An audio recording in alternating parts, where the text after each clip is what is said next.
Selalunya orang akan komplain duit akan habis beli makanan. Yelah, makanan viral, makanan baru, makanan sedap kan.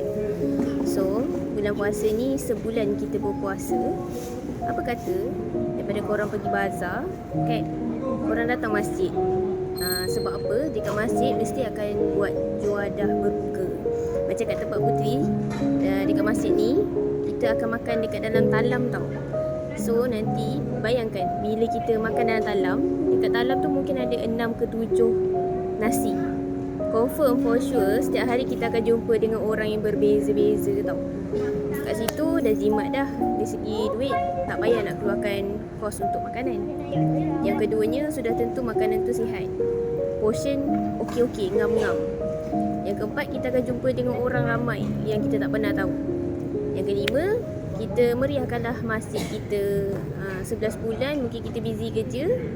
So bulan Ramadan ni kita datang masjid, kita beribadah sambil kita kenal dengan orang, sambil tu kita jimat banyak duit.